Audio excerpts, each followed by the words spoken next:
The Yemeni missiles and their drones have been very effective, and Iranian missiles and drones have been very effective. A lot of these bases are very well known to the Iranians, and the Iranians have many people in the region who are providing them with information. There are many people who are cooperating with Iran across the Persian Gulf region, in Jordan, and elsewhere. When Americans are despised almost universally by the people, you're going to have lots of people who are going to be helping the Iranians. Have no doubt about that. And Yemen, for that matter. The Iranians are not afraid and intimidated. So if the Americans carry out a heavy strike using everything they have, the Iranians will counter-strike using everything they have. And they'll destroy all the infrastructure in the Persian Gulf region. And that will be the end of the global economy. And that will bring about a collapse in the stock market in the United States, the bond market, everything will, there will be panic. So let's say the Americans send in a couple of thousand troops and occupy Khark Island, and a few thousand troops to take over a couple of other islands and have take a piece of the mainland. The Iranian ground forces will start coming in. They are specialized forces. They have their own drones and their rockets. They will start striking the Americans right off their coast. Hi, Nima. Thank you very much for inviting me. And it's always a great pleasure. A great pleasure to have you on, Professor. And let me start with what has happened last night and after Saudi Arabia attacking Yemen.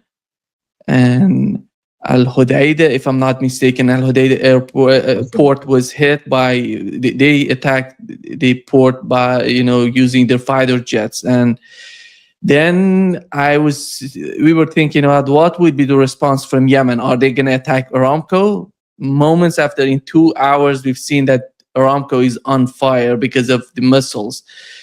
And Yemen has decided to escalate the war. And as we talk, and you look at the footage coming out of Aramco, you see everything is on fire. And Saudi Arabia has decided to escalate that, which was not logical to my understanding. Nothing is happening logically. What is your understanding of the situation between Yemen and Saudi Arabia? And what does that mean for the ongoing conflict between Iran and the United States? First of all, let's remember that the genocidal war in Yemen was started by Mohammed bin Salman with the green light coming from Obama in 2015. It was around the time when the JCPOA, the nuclear deal, was being negotiated in Vienna. I was in Vienna, I think, when the war started, when the genocidal war started. So the Emirates and the Saudis began this genocidal war, and everyone in the region backed it. Everyone, Qatar, Turkey, Jordan, the Kuwait, Bahrain, the Emirates. Well, the Emirates were part of it. They were all in on this. And of course, NATO was behind it. Western countries were behind it. They were providing the ammunition, the weapons. Western advisors were keeping the Saudi Air Force in the air. They were bombing Yemen day and night. U.S. ships were patrolling the Red Sea, preventing food from getting in. They starved the people of Yemen. It is said that hundreds of thousands of people died, and many, many died of starvation. Very similar to what we see in Gaza. But back then, there was very little sympathy for Yemen, because back then, Al Jazeera was supporting the genocide. Al Arabiya was supporting the genocide. So, and the Western media, the Arabic media, they were all supporting genocide in Yemen.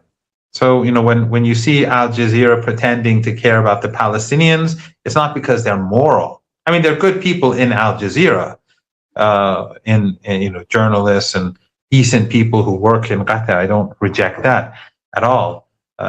But Al Jazeera itself, its policy was to support the genocide. In fact, I was invited on twice in Al Jazeera, and on Inside Story, and I hit very hard, and then I was banned on Al Jazeera for a very long period of time. They wouldn't invite me again. the same thing happened over Syria. I was invited a few times over Syria, then they stopped.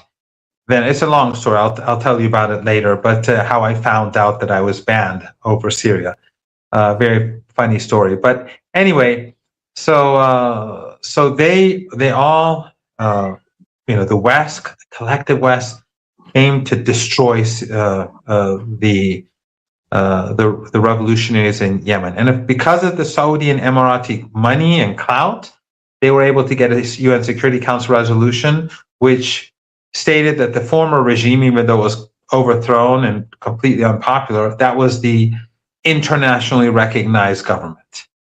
Even though they don't control anything on the ground, even though hundreds of billions of dollars have been used to kill the people of Yemen to bring them back to power, but they failed. That shows how utterly unpopular and how deeply despised that so-called internationally recognized regime is. So this genocide went for a long time, and once an American, former American official, or I think officer, he said that he was on a ship in the Red Sea, on a naval ship, a U.S. naval ship, and they stopped this boat and they checked it, and it was full of medicine that was being smuggled into Yemen. And they took all the medicine and dumped it into the sea. That's what the Americans and the Saudis and the Emiratis and the Australians and the New Zealanders and the Canadians and the Europeans and the Qataris and Erdogan and King Abdullah, and that's what everyone was supporting. So gradually, Yemen resisted, and heroic resistance. And gradually they began to develop their own technology. And I'm sure the Iranians helped, but Yemen is full of smart people, educated people. Before it was a country like others. Afghanistan, when you see how terrible the situation is there, we should all remember that Afghanistan, before the Soviet invasion and before the Americans began their dirty war there, creating the Al-Qaeda and the Takfiri groups in the 1980s with the Saudis and so on, it was a country that that was not doing bad compared to other countries in this part of the world.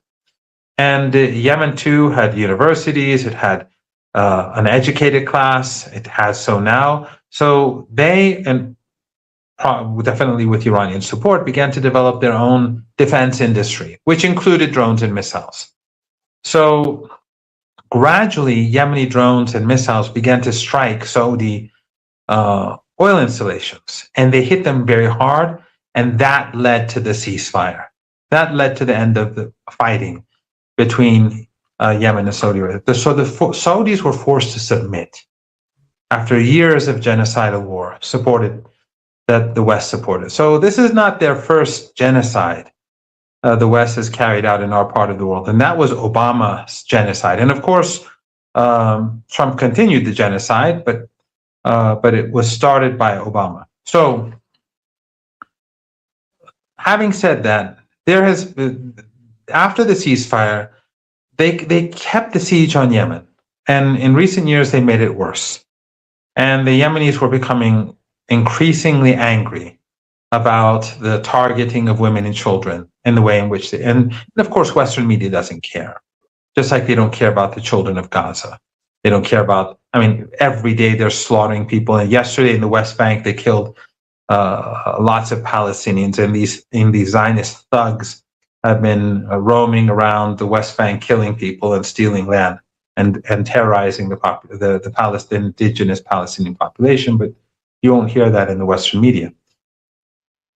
So then, after Ayatollah Khamenei was martyred, and then the funeral was planned, and the date was declared for his funeral, the Iranians sent a passenger plane, an ordinary passenger plane with an ordinary crew, men and women, to bring in the people of the Yemeni delegation. And when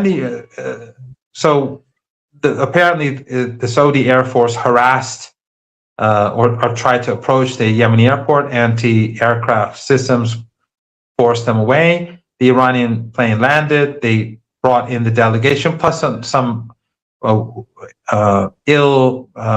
Yemeni people who couldn't be treated in Yemeni hospitals. They were brought to Iran. And then after the funeral, the delegation went back to Yemen on another commercial flight, a civilian aircraft. It was approaching Yemeni airport, and then the Saudis bombed the airport, putting the Iranian plane and crew and the passengers at risk. The Iranians were outraged, but this was an act of war against Yemen. And then, of course, the Yemeni armed forces responded. Ansarullah responded. And then we saw last night again the Saudis bomb Al Hudaydah, and Yemen ultimately carried out a major strike last night with many missiles and drones on key U.S. too, but key Saudi assets in oil assets and oil installations. So, and apparently the Saudis have just carried out airstrikes in the border area, which will probably result in further Yemeni counterstrikes. So this is a huge escalation. I personally think that the Saudis were utterly foolish to bring about this situation. I mean, striking the airport at this time when the Strait of Hormuz is closed, and carrying out an act of war against the people of Yemen when the Yemeni people are sick and tired of the siege. They gave them an excuse and every right to strike back.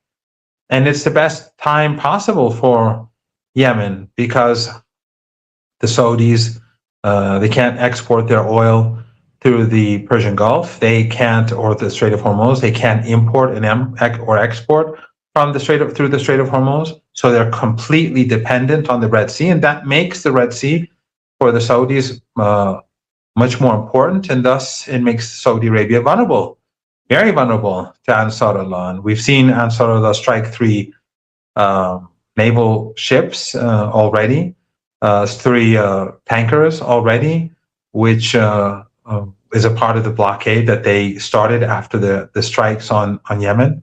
So I don't know why Saudi Arabia is doing this. They have much more to lose than Yemen, because if Yemen continues to strike Saudi oil installations and refineries and petrochemical plants, Saudi Arabia will be forced to its knees. Yeah.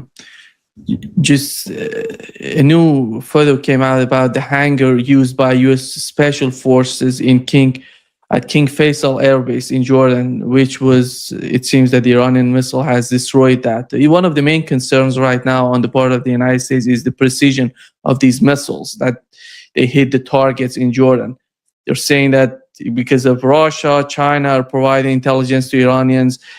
And what do we know about the new missiles that Iran is using? Maybe new missiles, or what is that with this sort of precision they have that they're demonstrating? Well, they have no idea why Iran's missiles are so good. This is, of course, Iranian indigenous technology. And the Yemeni missiles have been very effective too. Are they also using Russian and Chinese satellites? I don't think they really know. I don't think the Americans know what's going on. Trump himself claims that the Russians and the Chinese have nothing to do with it. I have no idea. I don't know these things, but I do know that the Yemeni missiles and their drones have been very effective, and Iranian missiles and drones have been very effective. A lot of these bases are very well known to the Iranians, and the Iranians have many people in the region who are providing them with information. There are many people who are cooperating with Iran across the Persian Gulf region, in Jordan, and elsewhere. When Americans are despised almost universally by the people, you're going to have lots of people who are going to be helping the Iranians. Iranians. Have no doubt about that, and Yemen for that matter. But I don't know. I mean, I can't say that for sure how the Iranians are doing this. But ultimately, it is Iranian missile technology that comes first and foremost. And the Americans are very sloppy. Obviously, they've done a horrible job. They've been on their bases are designed in a way which makes it very easy for the Iranians to destroy their key assets. And then when they retreated to Jordan, they were exposed. And these are not hidden installations. They're not like Iranian bases, which are underground and inaccessible. These are out in the open.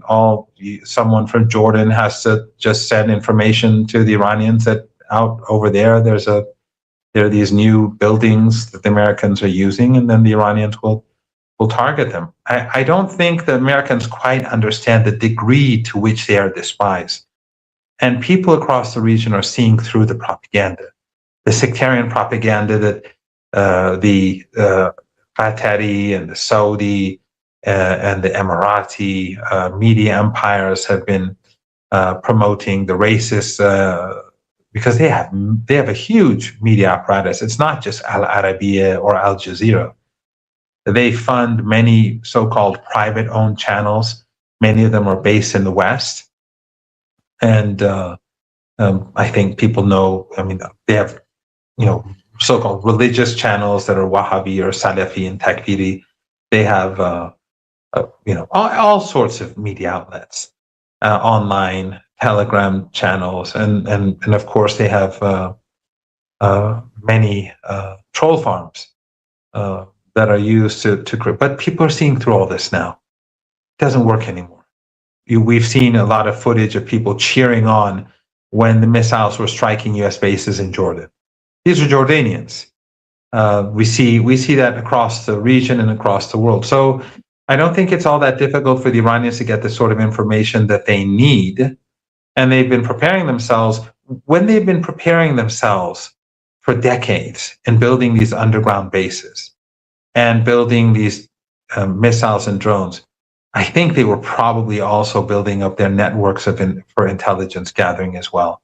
So I don't believe that it's just one source or two sources, or the Russians or the Chinese that have been key. I think the Iranians have many means of gathering intelligence. Here is the news came out that it seems that the United States has requested a temporary ceasefire with Iran, and it says the United States wants to return to the memorandum of understanding and wants to make Yemen part of it. I don't know if we cannot confirm the source, but it seems that what is happening is that last night we haven't seen any American attack on Iranian soil. That the other point was the Iranian fighter jets were patrolling the border between Iran and Iraq. This was what was happening last night. And then this news came out. What is the situation between Iran and the United States as we talk? Well, there's talk that the United States is going to carry out a major assault on Iran. And while I personally didn't think it was going to happen last night, but for a number of reasons, but some credible friends thought that would happen. The Americans, I think, know that Iran is not going to back down. I think they comprehend this. They're not very smart. Those who are in power, not ordinary Americans. Ordinary Americans, like everyone else, are, they're awake and they know what's going on. But these people are not very smart. They're not very intelligent. I mean, Hegseth, all you have to do is just, or the Secretary of State, or Kushner. And these are not people who seem very intelligent, nor are the people around them, I'm sure. But I think they do, though, comprehend that the Iranians are not afraid and intimidated. So if the Americans carry out a heavy strike using everything they have, the Iranians will counter-strike using everything they have. And they'll destroy all the infrastructure in the Persian Gulf region. And that will be the end of the global economy. and that will bring about a collapse in the stock market in the United States, the bond market, everything will. I mean, there will be panic because no one will be able to. Trump or no one else will be able to calm the markets through their, market manipulation anymore, because people will know that the global economy has just suddenly hit a brick wall. And through the panic, the markets will collapse and we'll enter a global depression very rapidly. So, and they should have known this, because during the 40-day war, when Trump kept saying, I'm going to obliterate Iran, I'm going to wipe it off the map, I'm going to send them back to the Stone Age, Iran did not budge. So why would he think that Iran is going to budge now? Doesn't make any sense, especially since the Iranians are hitting much harder now than before. But while I'm not saying that it's not going to happen, because the Americans may attack tonight, they may carry out that overwhelming attack. I mean, they can't overwhelm Iran, but a massive attack against Iran tonight. But if they were smart, they would take a look and see what Ansarullah did, what Yemen did. What Yemen did last night, early this morning, was devastating. They hit the Saudis very hard. And obviously their missiles and drones, and apparently cruise missiles too, are all far more advanced than what they were before. And we have to take this into consideration. I'm saying this without any knowledge, of course, but I'm assuming that the experiences that the Iranians gained through the 12-day war and the 40-day Ramadan war, those experiences are being used in Yemen too. So they're the new technology, but also the way in which they design their underground bases, the way in which they protect their missiles, their drones. I think they've all the lessons learned by Iran have been definitely told and sent to the people of Yemen, so that they would be able to use those lessons in the way in which they wage war as well. And as I said, since the Strait of Hormuz is closed and the Bab al-Mandab is closed to the Saudis, and you have two powerful forces, meaning Iran and Yemen, who are now engaged in war, the Americans cannot win. I mean, the Americans have already lost once against Yemen last year, and they've already lost against the Iranians. So how are they going to win simultaneously against both Yemen and Iran? Meanwhile, the Iraqi resistance, which is a huge force, I think people don't recognize the importance of Iraq. They have a huge force, between 100 and 200,000 that I know of. They say it's far greater than Hezbollah, so it has to be far greater than 100,000. So, and they have easy access to all sorts of weapons. And we saw the funeral of the martyr Ayatollah Khamenei in Najaf and Karbala. We see that they have popular support, how the Islamic Revolution, the Islamic Republic, and the resistance has popular support. So if Yemen is engaged and Iran is engaged and then Iraq gets engaged, what can the Americans do? What can Kuwait do? What can Qatar do? What can the Emirates do? None of them can do anything. So the smart thing would be for the Americans to back down and just to bring an end to this. But is the regime in Washington smart? Of course not. And will the Zionists support this? Of course not.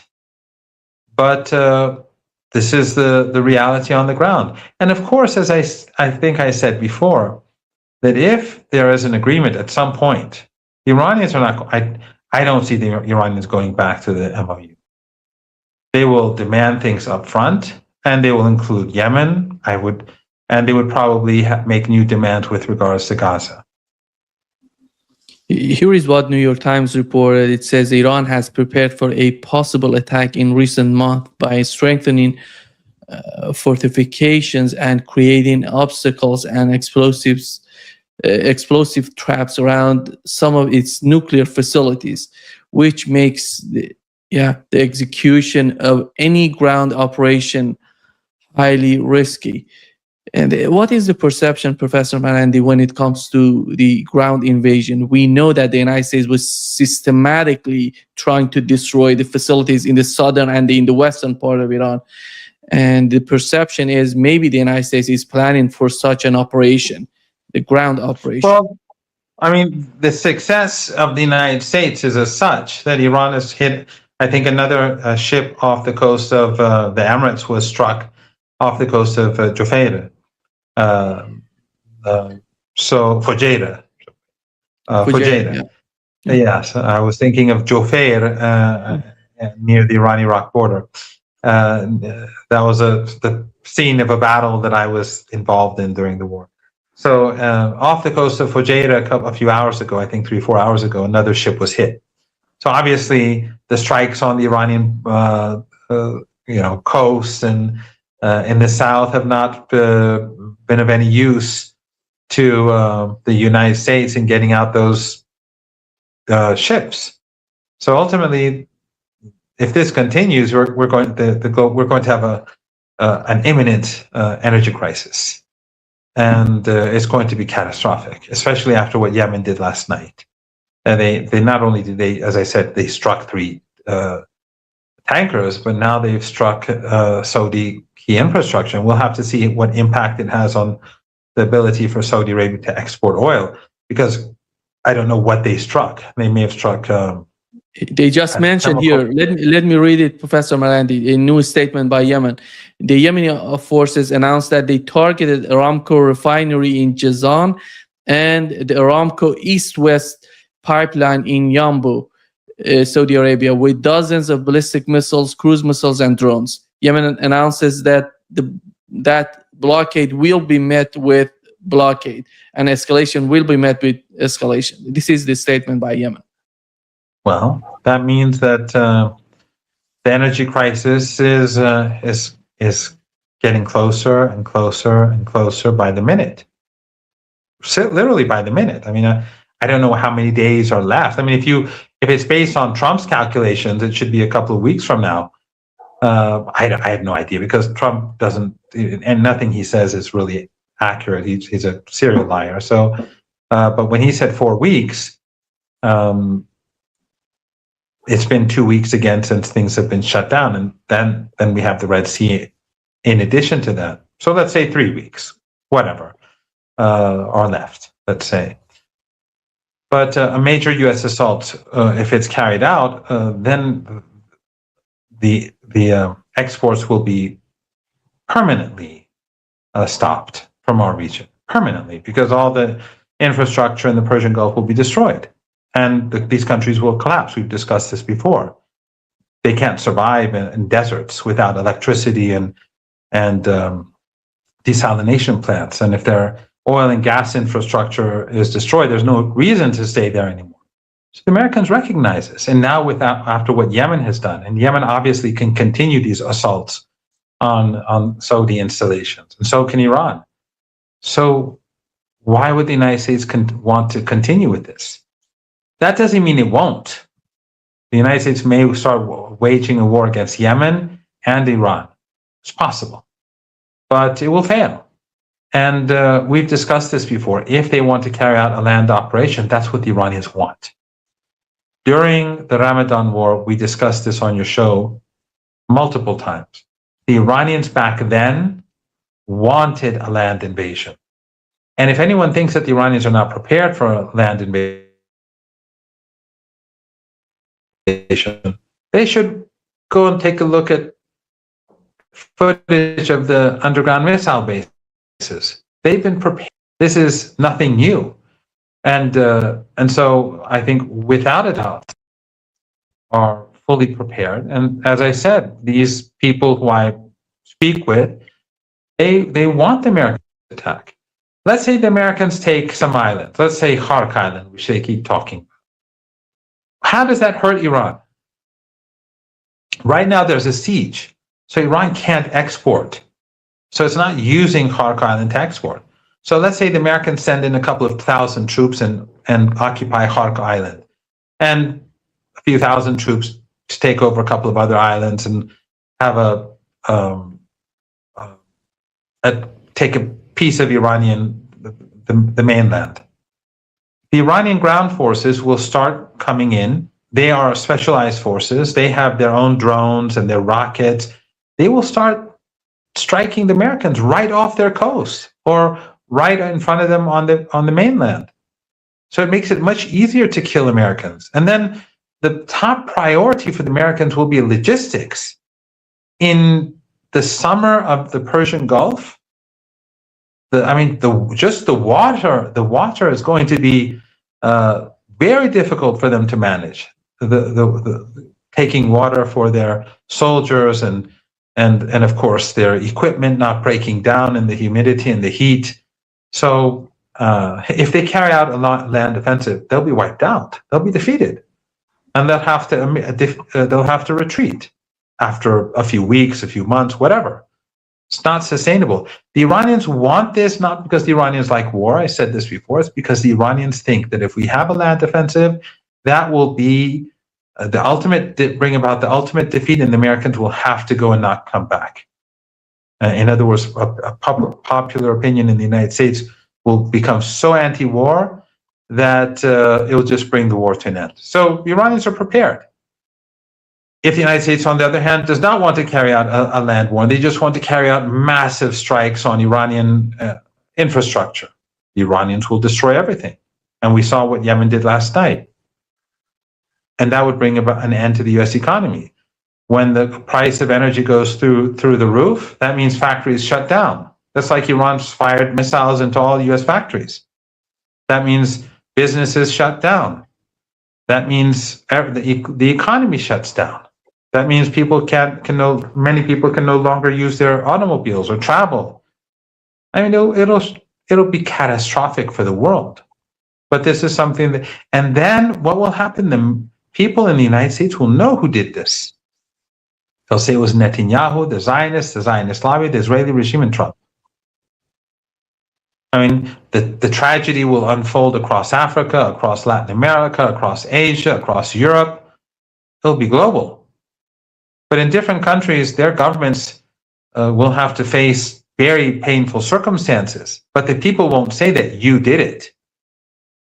But in the West, and in particular the United States, they'll say that you did it. The government, the Trump regime did it. The elites in Washington did it. The Israelis did it. And that I think will destroy the Israeli regime, because they will be despised in the West. The new photo shows, the satellite photo shows that the fuel depots at Muaffaq Salti Air Base in Jordan was destroyed in the recent attacks. I think one of the reasons, if the United States is trying to get back to the MOU, I don't know, we don't know, we cannot confirm that, but it's because of the Iranian recent attacks in the last week. And, it was all focused. You look at targets, basically they're targeting depots, ammunition, logistics, all these assets. We had multiple reports, Iranian attacks on the air defense systems, HIMARS being destroyed, Patriot systems were destroyed. It was all in Kuwait. Kuwait seems to me that it's so important for the United States for all the operations they're doing. And yesterday, Colonel Wilkerson mentioned that how important Kuwait is for all these operations. Because it's an occupied country, Nima. The Americans, after the criminal Saddam Hussein, who at the behest, with the encouragement of the West, invaded Iran, used chemical weapons against the Iranian people. He then subsequently invaded Kuwait, which paid him hundreds of,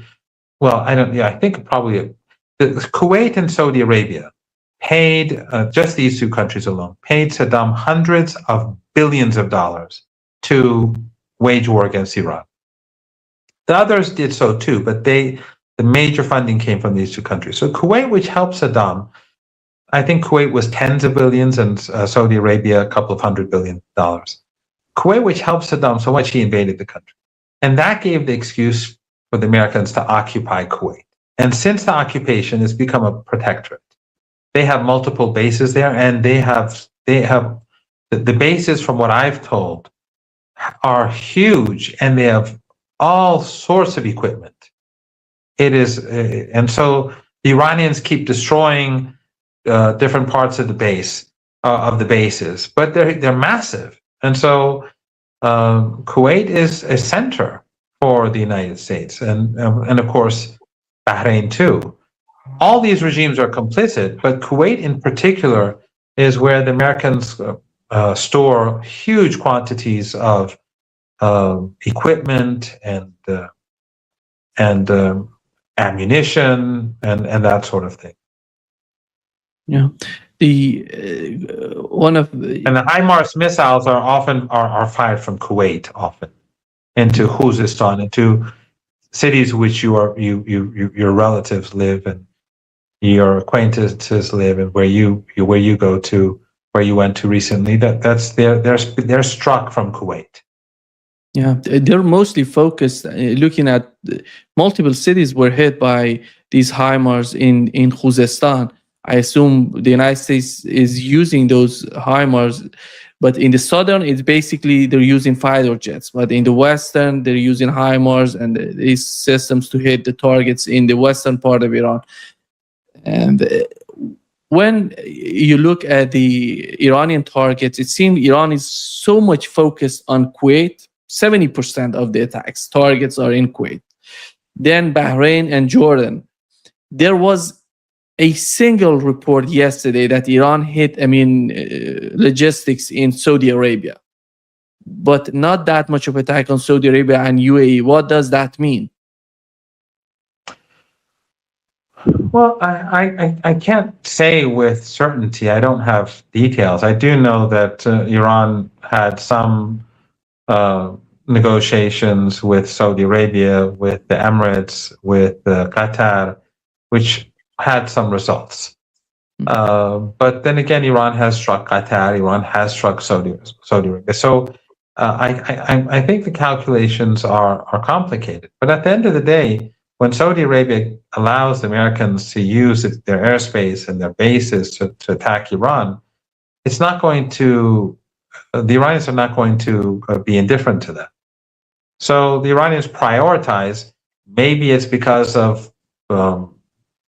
the negotiations that were more successful in some places and less in others, but I think it has more to do with the imminent threat to Iran.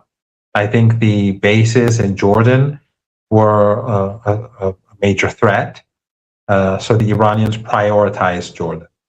And the same is true with Kuwait and Bahrain, because the U.S. naval base in Bahrain is also massive. It's huge. And it also contains huge quantities of American equipment and ammunition.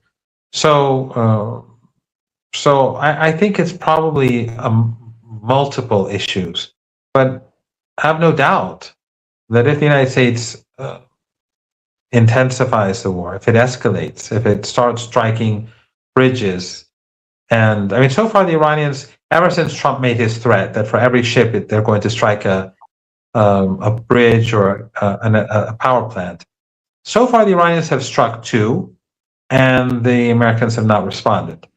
And since last night, the Americans have not been, they've gone quiet. Now, why? I don't know. That remains to be seen.